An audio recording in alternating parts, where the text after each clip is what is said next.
बहुत ध्यान से, ये बहुत बहुत मज़ेदार सवाल था।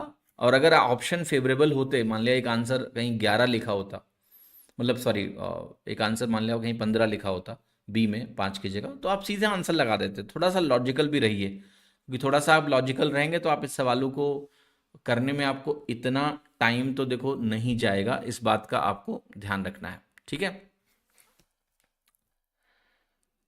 ये सवाल देखिए, बड़ा अच्छा सवाल है। सवाल कह रहा है कि एक चित्र दिया है, इसमें ओ हमारा सेंटर है सर्कल का, जिसका रेडियस 29 दिया हुआ है, और ओ पी हमारा ए बी के परपेंडिकुलर है, ओ क्यू हमारा सी डी के परपेंडिकुलर है, और ए बी हमारा पैरेलल है सी डी के। ए बी 40 के बराबर है, सी डी 42 के बराबर है, पी क्यू की लंबाई बतानी है कितनी होगी। देखो सबसे पहले तो एक काम कर लो इस सवाल में, इस पर्टिकुलर क्वेश्चन में, कि जो सेंटर है उससे मैं ऐसे इसको ज्वाइन करने जा रहा हूँ। ठीक, ज्वाइन कर दिया। तो अब क्या क्या डेटा है जरा उसको देखते हैं। आपको ये तो पता ही होगा कि भाई जब भी आप यहां से परपेंडिकुलर डालते हैं ऐसे कॉर्ड पर, तो ये बाइसेक्ट हो जाता है। अब अगर मुझे सी डी की वैल्यू 42 दिया है, ये पूरी वैल्यू मुझे 42 दी है, तो ये 21 और 21 बनेगा, इसमें कोई दो राय नहीं है। लिख लेते हैं कि ये वैल्यू हमारी 21 हो गई इतनी। ये रेडियस मुझे 29 दिया हुआ है, ठीक, तो ये 29 लिख दिया मैंने। यहां पर ऐसे ये रेडियस है, अगर ओ से ए की बात करें तो रेडियस है, तो 29 हो गया। ये वैल्यू अगर 40 है तो ये वैल्यू कितनी होगी, ये वैल्यू हमारी 20 हो गई। अब देखो, दो राइट एंगल ट्रायंगल मुझे दिख रहे हैं, ये और ये। इसमें वैल्यू को बहुत गौर से देखो, 20 दिख रहा है, 29 दिख रहा है, 21 दिख रहा है, और राइट एंगल ट्रायंगल की बात हो रही है। राइट एंगल ट्रायंगल में कोई एक ऐसा ट्रायंगल होता है जो पाइथागोरियन ट्रिपलेट बनाता है ऐसा।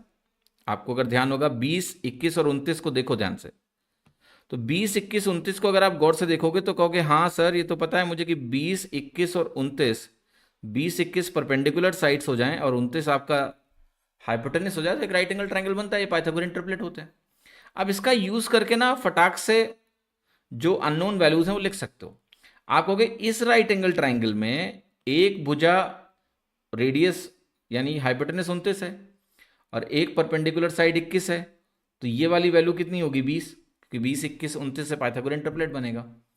यहां पर देखो ये वैल्यू 20 है, ये 29 है, तो ये 21 हो जाएगा। अब जो मुझे कैलकुलेट करना है इस सवाल में, वो कैलकुलेट क्या करना है, पी क्यू की लंबाई। तो पी क्यू की लेंथ कितनी आ गई, 21 + 20, 41।